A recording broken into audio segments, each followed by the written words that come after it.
If you need some dinner ideas, then you are in the right place because I'm sharing with you my 5 favorite healthy dinners right now.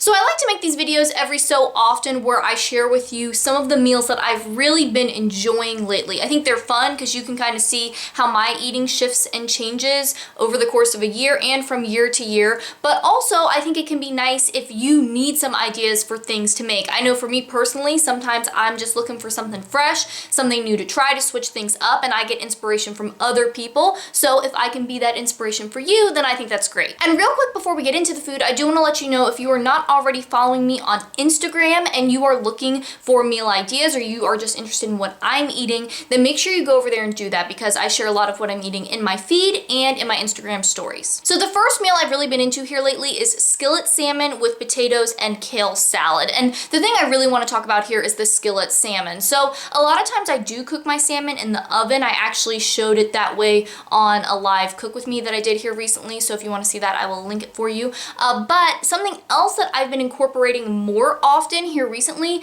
is doing the salmon in a skillet first and then popping it in the oven. So what I do is I have the salmon, I season the skin side with some salt, then I put it in a hot cast iron pan for a couple minutes, season the top of it, and let that skin get nice and crispy. Then the cast iron pan with the salmon in it goes into the oven under the broiler to finish cooking. And it's really good because it's super quick, but also the skin gets nice and crispy, and so then it's really yummy to eat. Because when I cook my salmon just in the oven, the skin is kind of soggy and I just end up kind of tossing it. But when I do it in the skillet, then I get to enjoy that skin, and I think it's kind of nice. And I know some people might think that sounds gross, but to me it's the same as eating chicken skin. You know, when you cook a chicken, like roast a chicken, and that skin gets nice and crispy and crunchy, it's the same thing, just with the fish. The next meal I want to share with you is a frittata with a side salad and rosemary sourdough bread. And frittatas are something that a lot of times I make in the summer, but I've been into doing a kind of fall wintry version here lately. So with this frittata, I have been doing some roasted vegetables beforehand and then tossing those in with the eggs. And I've also been making my frittatas much larger. So if you're not familiar with how to make a frittata, it's basically just kind of like this egg bake thing. It has no crust and it comes together really quickly. And in the past, I had made those in my smaller cast iron pan, but I've switched to using my large one and doing like 12 or 14 eggs. And it's really nice because I just get more frittata, which means more leftovers for other meals, for breakfast, which can be really good. And I like playing with the different things that I put inside. So in the summertime, I do like fresh tomatoes on top and maybe some corn and some onion or something like that. But in the winter fall time, I've been doing roasted winter squash and roasted onions, and I've been roasting up some mushrooms. If I have some kale left over from another meal, maybe I'll saute that up and put that in there, mixing it all together. And then that kind of actually cooks similar to the salmon. It goes on the burner first and kind of gets the edges nice and set, and then I pop that in under the broiler to let it finish. And it's been really nice and really fun, and it's a good way to incorporate mushrooms because Jason, my husband, that's one of his favorite foods. So when I can find ways to mix those in, I think that's a nice thing because he really likes that. And I've really been liking the frittatas with all of these wintry vegetables inside. And then I usually just do a simple side salad because for me, when I make a frittata, it's like this is a quick meal, something on a night where I want something just a little bit easier. So, you know, just a quick salad with a quick dressing that I just mix together in a mason jar, and then the rosemary sourdough bread because, again, I'm trying to do this fast. So I've really been enjoying this rosemary sourdough I get at Wegmans. I talked about it in my video where I shared some of the foods I've been into lately. So if you missed that one, I'll link that for you and you can hear more about that bread. But again, it's a nice quick thing. It's super tasty, and then that can be our starch, and just the combination of all those things together I think is really delicious. One meal that's kind of been a surprise to me is a pasta dish that I've really been loving. So I've been making a pasta with sausage in there and just like a jar of sauce. I based it off of a recipe from Donald Skihan. I don't know if I'm saying his name correctly. He has a cooking channel on YouTube. I'll link the video where he makes this recipe in the cards so you can go over and watch it if you want to kind of see the inspiration. I've made some adjustments to my own version. First off, I make more because his only makes 2 portions and I like to have 4 portions so we have leftovers. And I've, you know, made a few tweaks here and there, but basically that's the recipe I follow, and instead of using kind of his sauce that he whips together, I just use a jar of sauce that I really like. And it's been great. And it's a surprise to me because I'm not a pasta person. I mean, I am not someone, a lot of people really love pasta and they love going to restaurants, getting pasta dishes.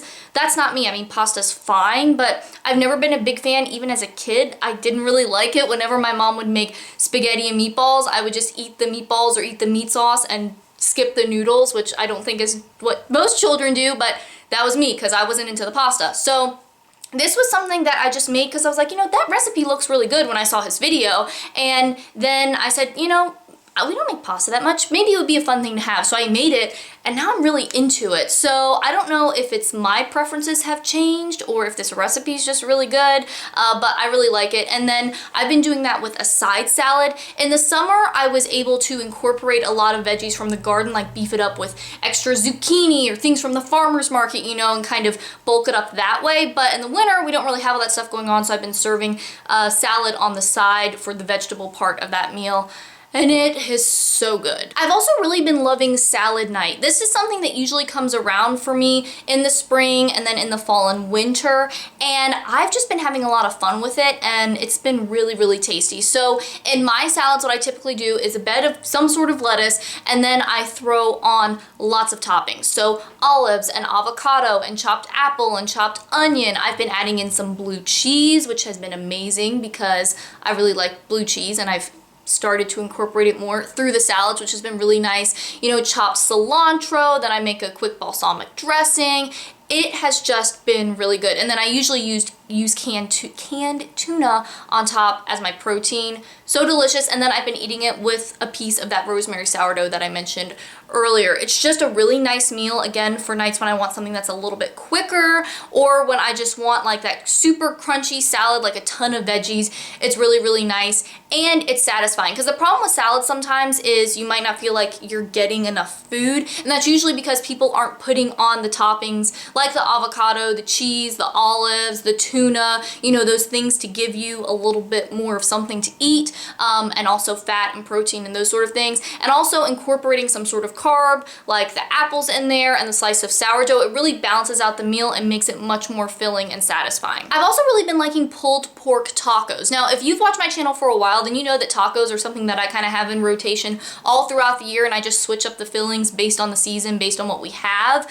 But a lot of times I do them with beans, and then if I have some sort of meat left over like chicken or something, then I'll go with that. But usually I use beans as the filling. But we have some, pork roast in the freezer from the half a hog share that I got at the beginning of last year, so about a year ago now. And so I have been doing those for dinners in the slow cooker. I actually did a live stream showing that, so I'll link that video for you too. I'm linking all kinds of videos in this video. But when I do that pulled pork thing in the slow cooker, it's a lot of leftovers. I mean, me and Jason were just two people. So what I usually do is save those leftovers and then I cook them up in a pan, heat them through, get them kind of dried out a little bit, and use that as a filling for my tacos. And it's been a really nice treat because it's not what we normally do, and so it's nice to have something to switch it up. It's been super tasty and I've really been enjoying it. So those are the meals that I've been into lately. I hope this was helpful for you, maybe gave you some ideas, or maybe you're just curious, but I would love to hear in the comments any meals that you have really been loving here lately, because I always need new ideas and I'm sure that other people watching would like to hear it as well. And if you happen to be new here and you want more healthy eating tips and nutrition info and videos like this one, then make sure that you subscribe, because eating healthy and living a healthy lifestyle really doesn't have to be complicated, and I want to show you how to do it. And if you want to watch some more videos, I have a couple linked over here that you might like. Thanks for watching. I hope you're having a great day, and I'll talk to you next time.